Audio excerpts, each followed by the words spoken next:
मुदा जय हिंद जय भारत। जाकिर हुसैन जी येसावत। माननीय सभापति महोदय, आपने मुझे मांग संख्या 20, 21, 22 में बोलने का मौका दिया।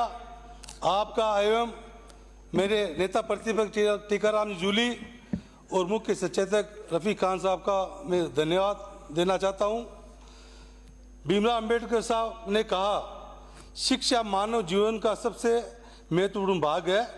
शिक्षा जीवन में ज्ञान, कौशल और समझ प्रदान करती है और शिक्षा ही जो है हमें लक्ष्य प्राप्त के साथ बेहतर जीवन जीने में मदद करती है। और गांधी जी ने कहा था कि मुझे आज़ादी से भी ज़्यादा कोई चीज़ प्यारी है तो वह है शिक्षा। माननीय सभापति महोदय, आज शिक्षा का विषय बहुत ही महत्वपूर्ण विषय है। सबसे पहले हमारे पूर्व मुख्यमंत्री अशोक जी गहलोत साहब और पूर्व शिक्षा मंत्री जी गोविंद सिंह डोटासरा साहब का मैं बहुत बहुत तहे दिल से धन्यवाद देना चाहता हूं कि उन्होंने जो पूर्व सरकार में जो महत्वपूर्ण फैसले शिक्षा में किए, चाहे 300 से ज़्यादा कॉलेजें खुलाई या हर ग्राम पंचायत, हर गांव के अंदर स्कूलें खुलाई, उसके लिए मैं बहुत बहुत तहे दिल से धन्यवाद देना चाहता हूं। मेरे सामने माननीय हमारे उच्च शिक्षा मंत्री जी बैठे हैं। मैं मांग संख्या 22 में पहले बोल जाता हूं। हमारे मकराना के अंदर हमारे कॉलेज पिछले 4 सालों से चल रही है, जहां 450 बच्चे वहां पढ़ रहे हैं। मंत्री जी आप सुनिए, मैं आपको थोड़ा बताना चाहता हूं। उच्च शिक्षा मंत्री जी, उच्च शिक्षा मंत्री जी, आप बोलिए, नोट हो रहे हैं सब। हमारे 450 बच्चे मकराना के अंदर कॉलेज में पढ़ रहे हैं और वहाँ पे विद्या सिंबल योजना के तहत 6 शिक्षक काम कर रहे थे और 24 दिसंबर 2024 को उनको हटा दिया गया। भाई साहब एक सेकंड, हम सब आराम से सुन रहे हैं, अच्छी बातें कह रहे हैं, हम ग्रहण भी कर रहे हैं और हम मंत्री जी को ही कह रहे हैं कि ये बात कहे तो गहनता से सुनो। देखो, मंत्री जी सुनेंगे तो कुछ मेरी मदद करेंगे। ये प्लीज माननीय जवाहर रखिए। तो ये 6 विद्या सिंबल के अंदर महाविद्यालय के अंदर कार्य कर रहे थे। 24 दिसंबर 2024 को उनको हटा दिया गया। 2 महीने तक मकराना कॉलेज के ताले लगे हुए थे और 2 महीने तक वहाँ के जो छात्र थे, वो छात्र मंगलाना कॉलेज 8-10 किलोमीटर है, वहाँ डायरी के अंदर अटेंडेंस लगाने जाते थे। और जब छात्रों ने मुझे 10 फरवरी को मुझे बताया कि एमएलए साहब हमारे कॉलेज को 2 महीने से ताले बंद है, आप आओ और इसको आप बात कीजिए, तो मैंने ताले खोले। वहाँ स्कूल की हालत ऐसी थी, वो कबूतर खाना जैसे होता ना, ना फर्नीचर था ना और क्या था। मैंने वहीं से कॉलेज में माननीय मंत्री जी से बात की। मैं कहा, मंत्री जी हमारे यहाँ एक भी अध्यापक नहीं है और जो 6 संबल योजना से लगे हुए थे विद्या संबल से, उनको हटा दिया गया। तो माननीय मंत्री जी ने एक प्रतिनियुक्ति के अंदर एक अध्यापक लगाया, जो कि वो अभी भी बराबर कभी आता है कभी नहीं आता है। और हमारी कॉलेज राज के लिए उच्च माध्यमिक विद्यालय को ताले लगे, किसी शर्म की बात है। ताले लगे हुए हैं और ताले हमने खोले। और हमारी कॉलेज एक राजकीय उच्च माध्यमिक विद्यालय 4 कमरों के अंदर चल रही है, जो वहाँ पे हमेशा दिक्कत भी होती है और उसको लेके भी आप जो कॉलेज के लिए जमीन भूमि। भाई हम तो आपकी बात मनवा रहे हैं, ये पड़ोसियों का विश्वास मत करो, खतरनाक मामला हो जाएगा। आप चिंता मत करो। और मैं आपसे ये भी कहना चाहता हूँ, जहाँ वहाँ जो मतलब विद्यालय के अंदर जो कॉलेज चल रहा है, वहाँ आधी लड़की बालिका छात्र हैं, उनकी शौचालय की व्यवस्था तक नहीं है, ना पानी पीने की व्यवस्था है। तो ऐसी हालत के अंदर मकराना की कॉलेज चल रही है। मैं आपसे ये निवेदन करना चाहता हूँ कि वहाँ पे एक जिल ढाणी के अंदर जमीन स्वीकृत की हुई है 2 साल पहले, और कोर्ट के अंदर मामला विलंब चल रहा है। उसमें कोर्ट का स्टे हटा के वहाँ कॉलेज के लिए भवन बनाए और उसके पैसा भी आप पूर्ति सरकार ने पैसा दे रखा है और वो पैसा वहाँ पे आप उसको कराए। और यह राज के महाविद्यालय में भौतिक संसाधनों की पूर्ति भी कराई जाए। और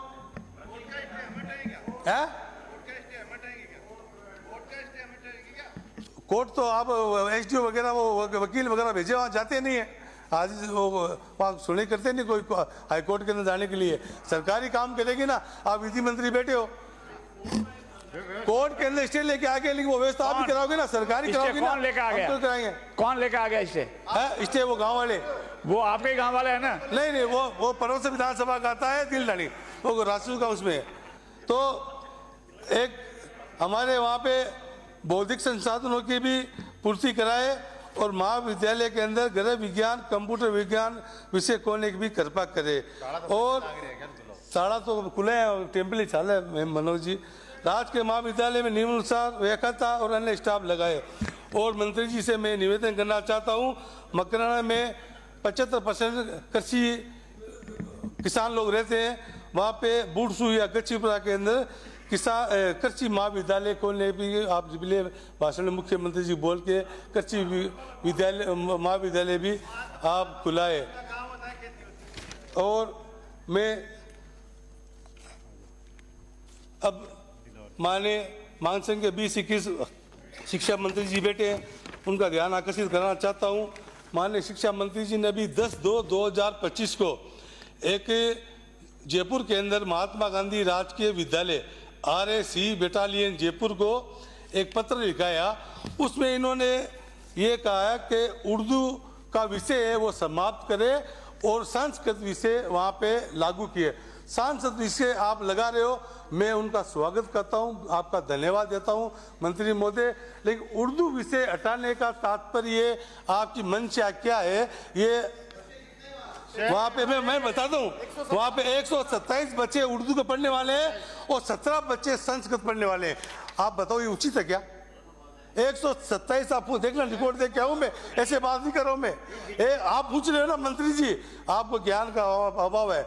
127 बच्चे उर्दू वाले हैं और 17 में संस्कृत है, फिर भी आप संस्कृत का सब्जेक्ट खोल लो, कोई एतराज नहीं। उर्दू बच्चे को जो उर्दू पढ़ रहे हैं उनका मतलब आपकी मानसिकता ये और 127 बच्चे हैं उर्दू के पढ़ रहे हैं वहाँ पे और पद सर्जित है। उसके आपको एक संस्कृत का एडिशनल पद सर्जित करना था, वो आपने किया नहीं।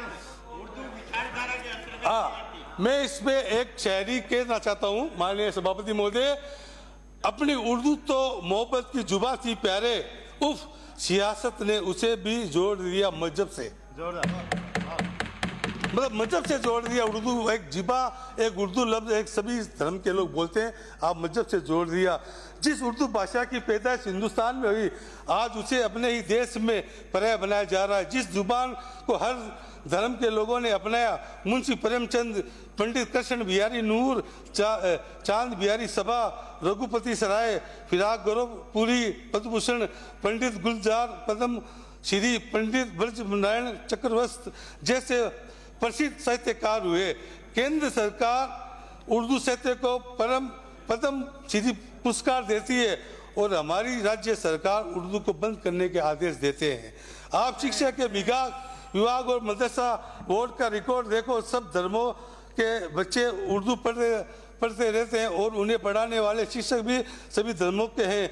फिर क्यों उर्दू को मिटाने की बात की जा रही है? ये गंगा जमनी तहजीब की भाषा है। हमारे संविधान में किसी भी भाषा को पढ़ने का अधिकार है, लिहाजा उर्दू भाषा को बंद करना ये गैर संवैधानिक है। इस आदेश को आप निरस्त करें।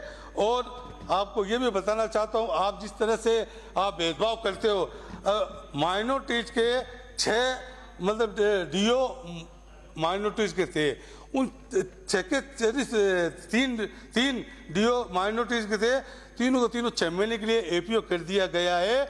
और मेन बात ये है, अगर कोई भी अध्यापक हो, डॉक्टर हो या कोई जानकार हो, साहित्य हो, चाहे किसी धर्म जाति का हो, अगर आप लोग जाति के हिसाब से इनका ट्रांसफर करते हो, इनको एपीओ करते हो, तो ये बहुत ही गलत बात है। हालांकि उनको 6 महीने बाद पोस्टिंग दे दी गई है।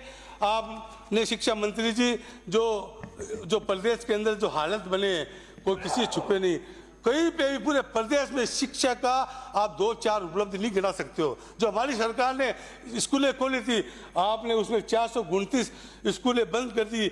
मदरसा पैरा टीचरों की नियमित करने की बात मैं आपको बताना चाहता हूँ, हमारी सरकार ने 17,800 रुपये मदरसा पैरा टीचर का मामले बढ़ाया। और और पिछली सरकार ने सुविधा के कर्मियों के नियमित करने के राजस्थान कॉन्ट्रैक्ट हायरिंग रूल 2022 में बनाए। इस नियम के तहत आप सभी विभागों में लगे संविदा कर्मियों को विभाग वाइज इसमें आप इनको भी आप दी जाए। और मैं ये कहना चाहता हूँ, मेरे मकरना ग्राम लोरोली के अंदर 2019 में ग्राम पंचायत बनी, वहाँ पे नियमानुसार ग्राम पंचायत स्तर पर माध्यमिक और उच्च माध्यमिक विद्यालय का होना चाहिए, परंतु ग्राम पंचायत लोरोली मकरना में भविष्य के माध्यमिक विद्यालय नहीं होने के कारण इसमें एक आप खोला जाए। और मकरना के अंदर स्कूलों का जो आप सभापति आज मेरा 10 मिनट हुआ नहीं अभी, सभापति महोदय स्कूलों की मरम्मत के लिए बहुत से मकरना में नहीं होगा। माँ भारती के चरणों में नमन। जय